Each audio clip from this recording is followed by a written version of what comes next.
नमस्कार दोस्तों, मैं आप सबका स्वागत करता हूं हमारे चैनल विद्यारंभ पे। हाँ, तो मेरे प्यारे बच्चों, आज हम करने वाले हैं क्लास 9 का चैप्टर 8 मोशन। उससे कुछ पार्ट्स रह गए थे। आज हम सीखेंगे कि वेलोसिटी क्या होता है। पिछले क्लास तक हमने ये सीख लिया था कि डिस्टेंस और डिस्प्लेसमेंट में क्या फर्क होता है, और हमने ये सीख लिया था कि स्पीड क्या होता है, रेट ऑफ मोशन क्या होता है। ये सारी चीजें हम सीख चुके थे और हमने कुछ न्यूमेरिकल्स भी कर लिए थे। तो आज वाली क्लास में हम क्या करेंगे, आज हम वेलोसिटी सीखेंगे, यूनिफॉर्म एक्सेलरेशन के बारे में सीखेंगे और हम कुछ प्रॉब्लम्स भी करेंगे उस पे बेस्ड। तो बिना देरी के स्टार्ट करते हैं आज की क्लास को। तो आज सबसे पहले मैं आपको सिखाने वाला हूं कि वेलोसिटी क्या होता है। वेलोसिटी कुछ नहीं होता, अगर मैं स्पीड के साथ डायरेक्शन भी ऐड कर दूंगा ना तो वही वेलोसिटी होता है। Speed with direction is velocity. Speed जैसे डिस्प्लेसमेंट क्या होता है, डायरेक्शन। डिस्प्लेसमेंट में मैग्नीट्यूड भी आता है और डायरेक्शन भी आता है ना। डिस्टेंस में लेकिन डायरेक्शन नहीं आता, सिर्फ मैग्नीट्यूड आता है। तो वैसे ही स्पीड में सिर्फ मैग्नीट्यूड आता है, डायरेक्शन नहीं आता। जब लेकिन मैं वेलोसिटी की बात करूंगा तो हमेशा डायरेक्शन भी आएगा। डायरेक्शन ऑफ द मोशन भी बहुत इंपॉर्टेंट होता है। Velocity is the speed of an object moving in a particular direction, certain direction.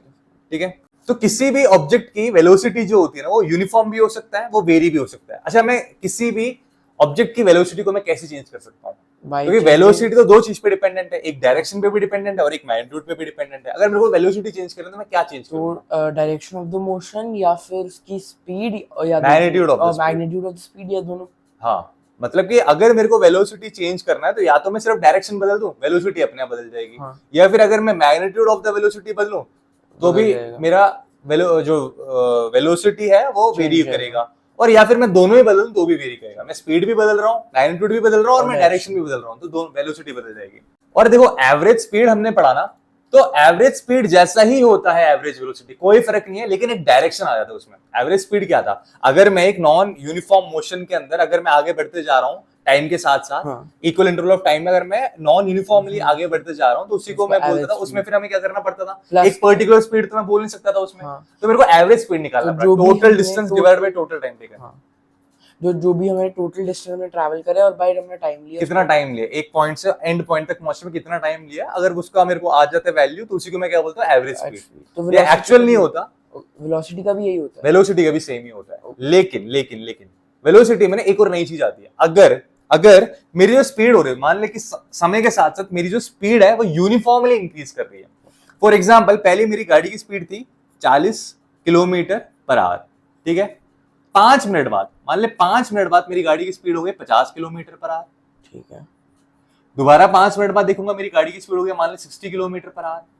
तो ऐसा देखा जाए ना तो 10 मिनट के गैप में, ये 10 मिनट का गैप हो गया, 10 मिनट के गैप में, इंटरवल में, 10 मिनट के इंटरवल में मेरी गाड़ी 40 से 60 तक पहुंची। और इंक्रीज कितने का हो रहा है हर बार? 10 का इंक्रीज हो रहा है स्पीड। तो मतलब यूनिफॉर्मली इंक्रीज कर रही है स्पीड। तो जब ऐसा होता है ना, अगर मेरे को यहाँ पे इस कंडीशन में एवरेज वेलोसिटी निकालनी है, इस कंडीशन में अगर एवरेज वेलोसिटी निकालनी है, यहाँ पे डेफिनेट डायरेक्शन में जा रहा है, स्पीड में नहीं होगा, ये एवरेज वेलोसिटी में ही होगा। तो अगर मेरे को इस केस में एवरेज वेलोसिटी निकालना है तो initial velocity plus final velocity divide by 2 कर देना है। अच्छा, initial velocity plus final velocity divided by 2। ठीक है, इनिशियल वेलोसिटी इस केस में 40 होगा और फाइनल वेलोसिटी इस केस में 60 होगा और डिवाइडेड बाय 2। 40 प्लस 60 कितना होता है? 100। 100 बटे 2 कितना होता है? 50। तो एक्चुअली में देखा जाए तो यही है मेरी average velocity, 50 kilometre per hour.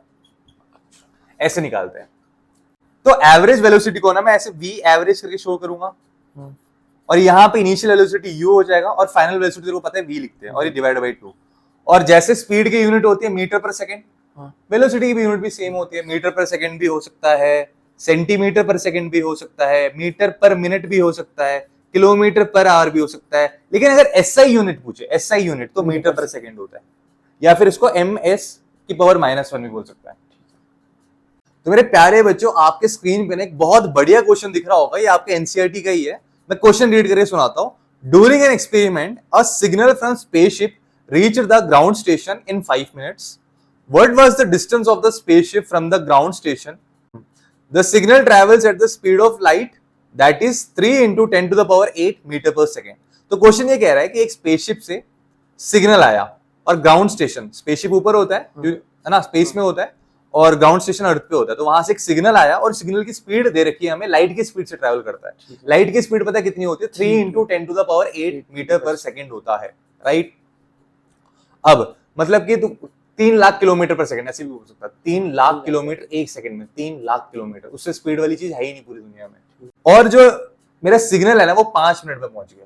अच्छा, मेरा सिग्नल जो है स्पेसशिप से 5 मिनट में ग्राउंड स्टेशन पे पहुंच गया।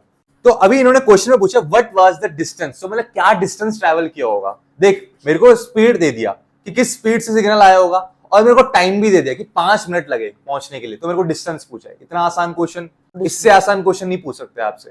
ये बहुत आसान क्वेश्चन है, बस थोड़ा सा उन्होंने 3 × 10⁸ देख के घबराहट सी होगी, स्पेसशिप सिग्नल ये सारी चीजें ग्राउंड स्टेशन सुनकर घबराहट सी होगी, कोई नहीं है, सिंपल सा लॉजिक है। यहाँ पे आपका स्पेसशिप है, स्पेसशिप से सीधा सिग्नल आया, यहाँ पे ये अर्थ पे आपका ग्राउंड स्टेशन है, यहाँ से यहाँ तक सिग्नल को पहुंचने में 5 मिनट लगे। और किस स्पीड से ट्रैवल किया सिग्नल ने ट्रैवल किया 3 × 10⁸ मीटर पर सेकंड की स्पीड से ट्रैवल किया। ये आपको टाइम दे रखा है, ये आपको स्पीड दे रखा है, तो डिस्टेंस हमें निकालना।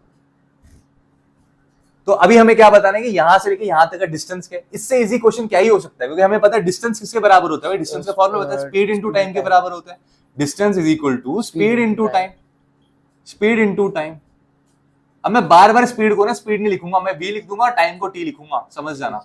तो यहां पे स्पीड क्या दे रखी है मुझे 3 × 10⁸ मीटर पर सेकंड, और टाइम क्या दे रखा है मेरे को यहाँ पे 5 मिनट। लेकिन ऐसे करोगे तो गलत हो जाएगा। क्यों गलत हो जाएगा, यहाँ पे देखो टाइम की यूनिट सेकंड्स में और यहाँ पे टाइम की यूनिट मिनट्स में है। तो यहाँ पे 5 मिनट को 5 मिनट ना लिख के मैं क्या लिखूंगा, सेकंड्स में कन्वर्ट करूंगा। अच्छा, 1 मिनट में कितने सेकंड होते हैं भाई, 60 सेकंड्स होते हैं। तो 5 मिनट में कितने सेकंड्स होंगे, 5 × 60 होंगे ना। अगर एक टॉफी 60 रुपए की, तो 5 टॉफी कितने की हो जाएगी, तो 5 × 60 300 रुपए की हो जाएगी ना। तो ऐसे ही अगर 1 मिनट में 60 सेकंड्स है, तो 5 मिनट में 5 × 60 सेकंड्स होंगे, जो कि हो जाएगा 300 सेकंड्स। 300 सेकंड्स हो जाएंगे। आगे बात समझ। तो अब यहाँ पे 3 × 10⁸ metre per second into 5 minute को मैंने कन्वर्ट कर दिया मैंने सेकंड्स में, तो 300 सेकंड्स। तो यहाँ पे कितना हो जाएगा, यहाँ पे सेकंड और सेकंड कट जाएगा।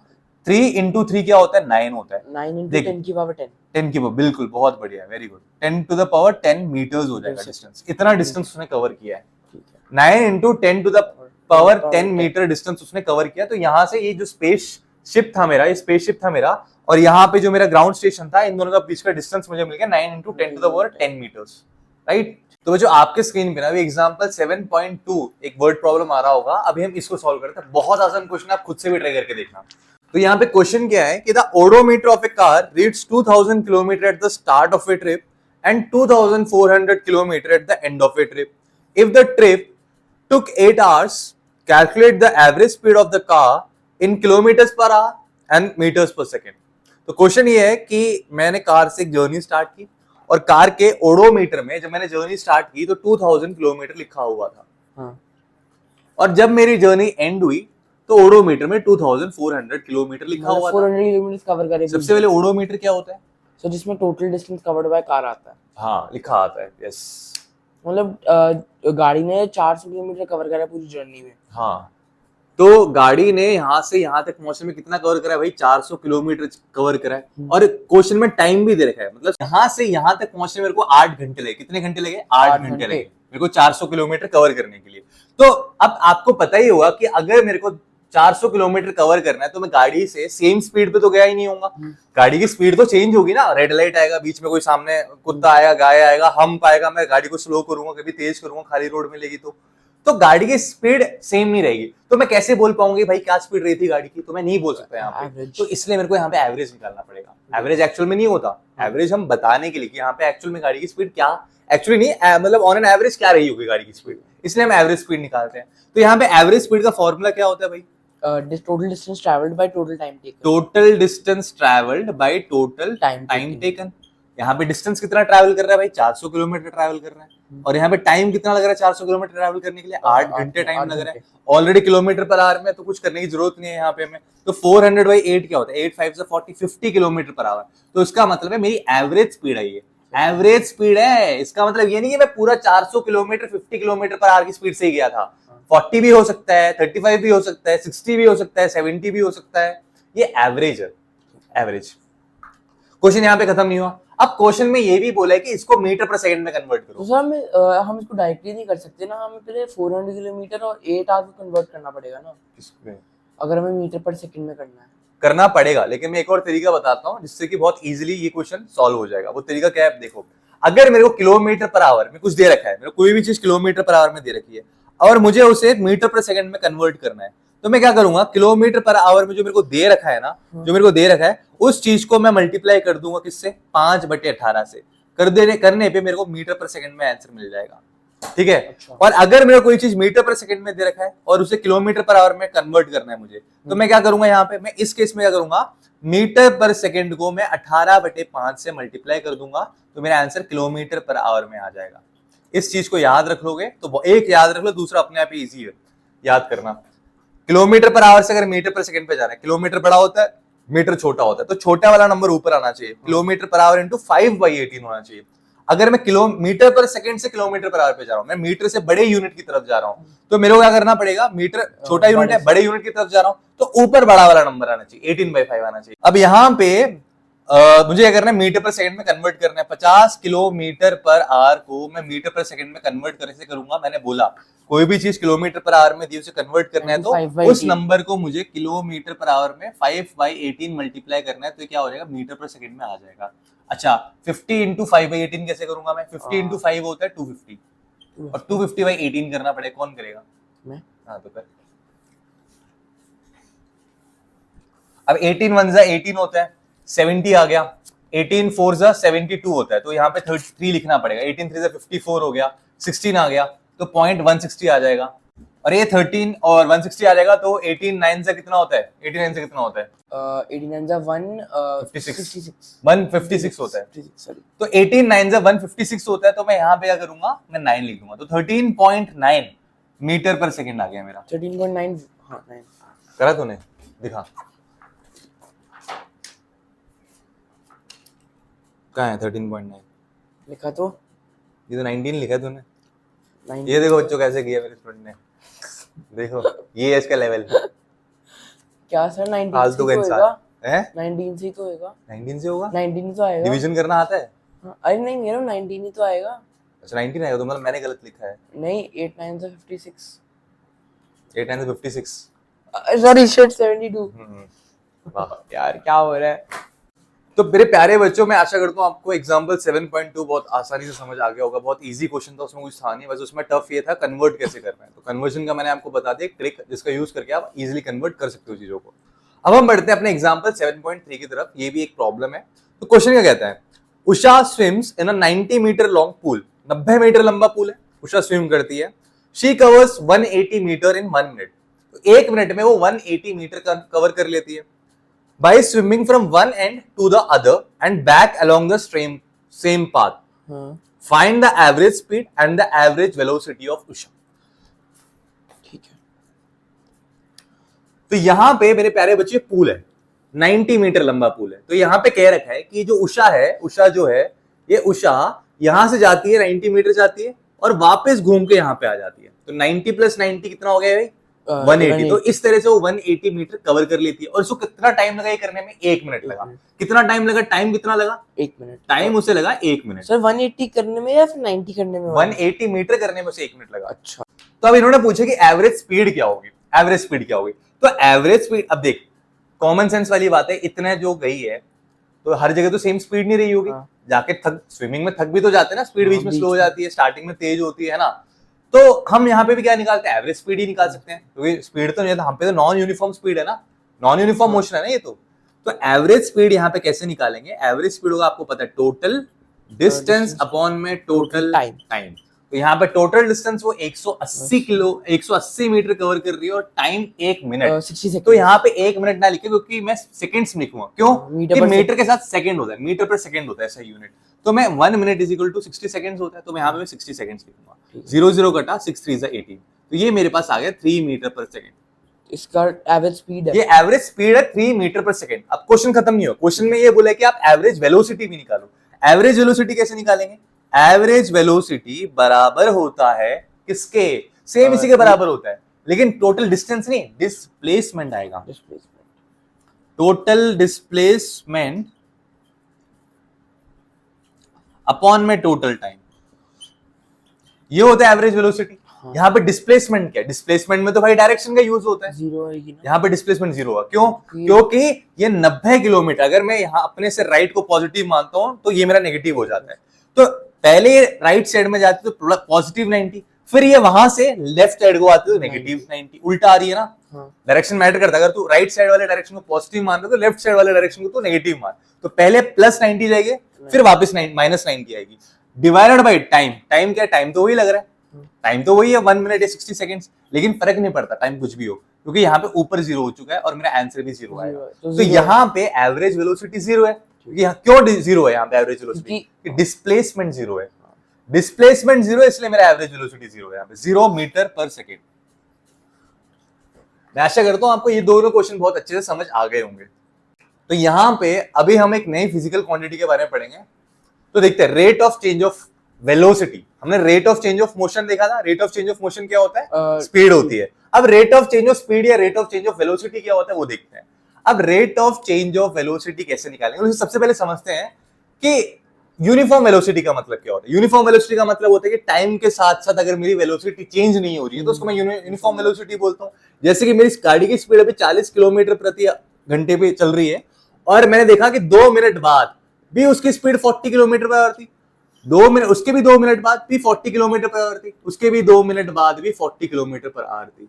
तो भाई यहाँ पे गाड़ी की स्पीड चेंज नहीं हो रही। इक्वल इंटरवल ऑफ टाइम में अगर देखूंगा तो गाड़ी की स्पीड चेंज नहीं हो रही, समझ रहे? तो यहाँ पे अगर मैं आपसे बोलूंगा कि यहाँ पे चेंज इन वेलोसिटी क्या है, हर इंटरवल में चेंज इन वेलोसिटी क्या है, अगर मैं पहले 2 मिनट की बात करूं तो चेंज इन वेलोसिटी क्या है? यहाँ पे जीरो। यहाँ पे कोई चेंज नहीं हो रहा, यहाँ पे भी कोई चेंज नहीं हो रहा, यहाँ पे भी कोई चेंज नहीं हो रहा। ये है यूनिफॉर्म वेलोसिटी के साथ ये हिसाब चलता है। यूनिफॉर्म वेलोसिटी में चेंज इन वेलोसिटी क्या होता है? जीरो होता है। यूनिफॉर्म वेलोसिटी में चेंज इन वेलोसिटी क्या होता है? जीरो होता है। लेकिन अगर मेरी नॉन यूनिफॉर्म वेलोसिटी है, नॉन यूनिफॉर्म वेलोसिटी बोलो, नॉन यूनिफॉर्म मोशन बोलो, कोई दिक्कत नहीं, नॉन यूनिफॉर्म वेलोसिटी, अगर मेरी नॉन यूनिफॉर्म वेलोसिटी है तो उस केस में क्या होगा? उस केस में मेरे प्यारे बच्चों, यहाँ पे मान लो स्टार्टिंग 40 किलोमीटर प्रति घंटा की स्पीड से गाड़ी चल रही थी, 2 मिनट बाद मैंने जब स्पीडोमीटर देखा तो उसमें कितना था भाई? 50 था, फिर मान ले कि 70 था, फिर मान ले कि 60 हो गया, फिर मान ले कि 80 हो गया। तो यहाँ पे तो भाई चेंज हो रहा है। हाँ। यहाँ पे सेम, यहाँ पे जैसे यहाँ पे चेंज इन वेलोसिटी क्या होगा खुद ही बता। यहाँ पे change in velocity 2 minute, her 2 minute gap में देख रहा था मैं। 10 है, फिर 20 है, फिर यहाँ पे 10 है, यहाँ पे 10 इंक्रीज हो रहा है, यहाँ पे 20 इंक्रीज हो रहा है, यहाँ पे 10 इंक्रीज हो रहा है, यहाँ पे 20 इंक्रीज हो रहा है। तो यहाँ पे तो चेंज इन वेलोसिटी कुछ ना कुछ तो आ रहा है ना। चेंज इन वेलोसिटी कुछ ना कुछ आ रहा है, जीरो नहीं है यहाँ पे चेंज इन वेलोसिटी। तो नॉन यूनिफॉर्म वेलोसिटी में चेंज इन वेलोसिटी कभी जीरो नहीं होता। इतनी बात आ गई समझ? तो इसी चेंज इन वेलोसिटी को ना मैं एक और फिजिकल क्वांटिटी से एक्सप्रेस कर सकता हूँ। इसी चेंज इन वेलोसिटी को मैं, this change in velocity in a particular period of time को मैं एक और फिजिकल क्वांटिटी से एक्सप्रेस कर सकता हूँ, जिसको मैं बोलता हूँ एक्सेलरेशन।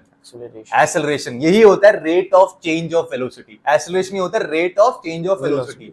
रेट जहां पे दिखे ना फिजिक्स में, उसका मतलब बाई टी होता है, बाई टाइम, बाई टी। तो मतलब कि यहाँ पे मैं टाइम के कंपैरिजन में एक इंटरवल लिया, उस इंटरवल में कितना चेंज हुआ, वेलोसिटी कितना चेंज हुआ, ये पढ़ना है हमें। तो एक्सेलरेशन क्या होता है? Acceleration is the change, is the measure of change in velocity in a unit time.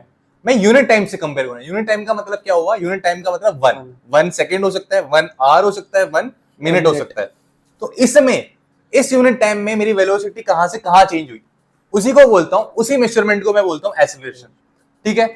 तो यहाँ पे एक्सेलरेशन मैंने बोला चेंज इन वेलोसिटी अपॉन में टाइम होता है। एक्सेलरेशन क्या होता है? Change in velocity. जहां पे भी rate of change of velocity, जहां पे भी रेट दिखता है ना, रेट का मतलब होता है डिवाइड बाय टाइम। मैं टाइम से कंपेयर कर रहा हूं, टाइम के पर्सपेक्टिव से मैं बात कर रहा हूं ना। यहाँ पे अगर मैं टाइम ही नहीं बोलूंगा तो खत्म हो गया ना, मीनिंग खत्म हो गया ना। चेंज इन वेलोसिटी कहाँ? यहाँ से यहाँ का, या यहाँ से यहाँ का, या यहाँ से यहाँ का? कौन सा चेंज इन वेलोसिटी की बात कर रहा हूँ? किस टाइम इंटरवल की बात कर रहा हूँ मैं, वो देखना है हमें। तो टाइम इंटरवल का बहुत बड़ा महत्व है। तो acceleration is the change in velocity, change in velocity per unit time, unit time. ठीक है? अच्छा, अब एक मैं बात बताता हूँ। यहाँ पे फॉर एग्जाम्पल मैं बता रहा हूँ कि मेरी गाड़ी पहले यू स्पीड से जा रही थी, टी टाइम के बाद मैंने घड़ी में देखा, टी टाइम कुछ भी हो सकता है, 3 मिनट, 2 मिनट, मैं टी रिप्रेजेंट कर रहा हूँ। टी टाइम के बाद मेरी गाड़ी की स्पीड मैंने स्पीडोमीटर में देखी तो v। ठीक है? तो अगर मेरे को यहाँ पे एक्सेलरेशन का एक वो फॉर्मूला बनाना है तो मैं क्या लिखूंगा? a is equal to change in velocity. यहाँ पे क्या चेंज है? u से v हुआ। हाँ। तो चेंज इन वेलोसिटी क्या होगा यहाँ पे? v माइनस u होगा। Change in velocity v minus u। और किस टाइम पे, टी टाइम पे, ये टाइम में चेंज हुआ ना, हाँ। तो टी टाइम में, तो a is equal to v minus u upon में t हो जाएगा एसिलेशन का फॉर्मूला। अच्छा, अब एसिलेशन की यूनिट कैसे निकालते हैं? एसिलेशन मैंने बोला change in velocity upon time होता है। वेलोसिटी की यूनिट क्या होती है भाई? मीटर पर सेकंड होता है, और टाइम का यूनिट क्या होता है? सेकंड होता है। ये वेलोसिटी का यूनिट है और ये टाइम का यूनिट है, वेलोसिटी अपॉन में टाइम, तो ये हो जाएगा मीटर पर सेकंड का स्क्वायर हो जाएगा। इसको ऐसे लिख सकते हो या इसको ऐसे भी लिख सकते हो, वो आपकी मर्जी है। तो ये एसेलरेशन का एसआई यूनिट है।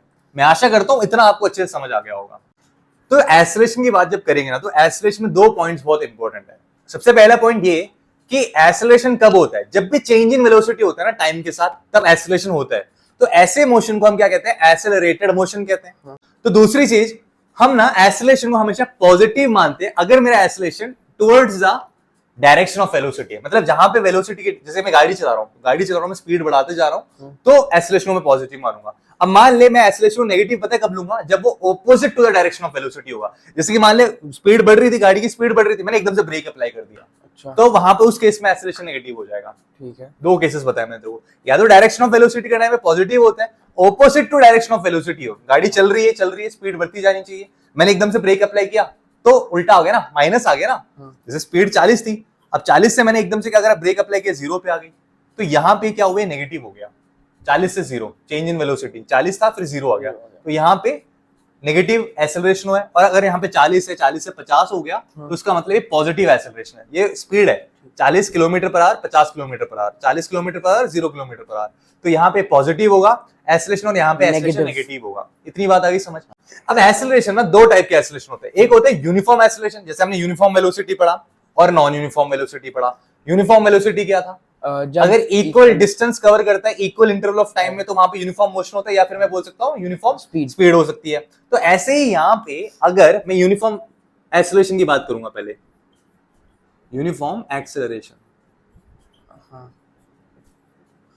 तो बच्चों अगर यहाँ पे फॉर एग्जांपल मैं यूनिफॉर्म एसेलरेशन की बात कर रहा हूं, मेरी गाड़ी की स्पीड ना 40 किलोमीटर पर आवर था, 2 मिनट बाद मेरी गाड़ी की स्पीड 50 किलोमीटर पर आवर हुई,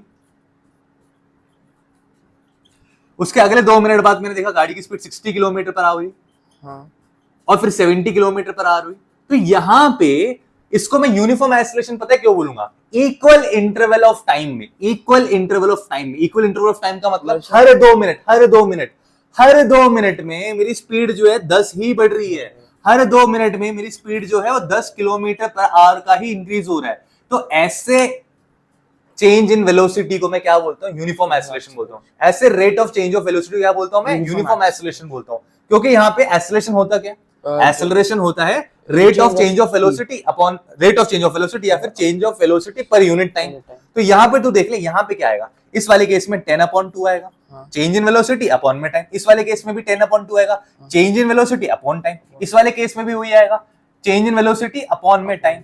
देख ले, इसको बोलते हैं यूनिफॉर्म एसेलरेशन। हर जगह पे एसेलरेशन कितना आ रहा है? 5 मीटर पर सेकंड स्क्वायर आ रहा है, 5 मीटर पर सेकंड स्क्वायर, 5 मीटर पर सेकंड स्क्वायर, 5 मीटर पर सेकंड स्क्वायर। हर जगह सेम ही एसेलरेशन आ रहा है मेरा, क्योंकि यहाँ पे चेंज इन वेलोसिटी सेम था। अच्छा, अब नॉन यूनिफॉर्म एसेलरेशन क्या होता है? आ रहा है समझ? कुछ डाउट है? नहीं। नॉन यूनिफॉर्म एसेलरेशन ये क्या होता है भैया? एसेलरेशन कभी-कभी स्पेलिंग ही भूल जाता हूं, बता। नॉन यूनिफॉर्म एसेलरेशन, अब इसमें क्या होता है? मान ले इक्वल इंटरवल ऑफ टाइम में मैं यहाँ पे भी 2 मिनट लूंगा, यहाँ पे भी 2 मिनट लूंगा, और यहाँ पे भी 2 मिनट लूंगा, ठीक है? मान ले यहाँ पे 40 था, यहाँ पे 60 हो गया, यहाँ पे 70 हो गया, यहाँ पे 20 का इंक्रीज हुआ, यहाँ पे लेकिन 10 का इंक्रीज हुआ। मान ले यहाँ पे मैं लिख रहा हूँ 100, 30 का इंक्रीज हो गया। तो यहाँ पे आप देख पा रहे हो मेरे प्यारे बच्चों, क्या चेंज इन वेलोसिटी हर जगह सेम है? चेंज इन वेलोसिटी हर जगह अलग है। यहाँ पे 20 का इंक्रीज हो रहा है, इस वाले 2 मिनट में 10 का इंक्रीज हो रहा है, इस वाले 2 मिनट में 30 का इंक्रीज हो रहा है। तो हर 2-2 मिनट में जो मेरा चेंज इन वेलोसिटी हो रहा है वो सेम नहीं हो रहा, वो अलग अलग हो रहा है। ऊपर वाले केस में हर 2 मिनट में मेरी गाड़ी की स्पीड सेम ही चेंज हो रहा था, 10 से बढ़ रहा था, 10 से बढ़ रहा था। यहाँ पे 10 से नहीं बढ़ रहा, यहाँ पे 20 से बढ़ रहा है, फिर कभी 10 से बढ़ रहा है, फिर कभी 30 से बढ़ रहा है। तो ऐसे एसेलरेशन को क्या बोलूंगा मैं? नॉन यूनिफॉर्म एसेलरेशन बोलूंगा। तो बच्चों मैं आशा करता हूं आपको आज वाली क्लास में मैंने जितना भी पढ़ाया बहुत अच्छे से समझ आ गया होगा। बाकी जो भी ग्राफ्स हैं, जो भी इससे रिलेटेड प्रॉब्लम्स होंगे, क्वेश्चंस होंगे वो हम नेक्स्ट क्लास में सॉल्व करेंगे। तो बच्चों अगर आपको मेरी क्लास समझ आ रही है, अच्छा लग रहा है, पढ़ाने का तरीका यूनिक लग रहा है, तो मेरे प्यारे बच्चों लाइक शेयर और सब्सक्राइब करना मत भूलना। मिलता हूं आपसे नेक्स्ट क्लास में, तब तक के लिए bye bye, take care. Sir recording off थी। चले।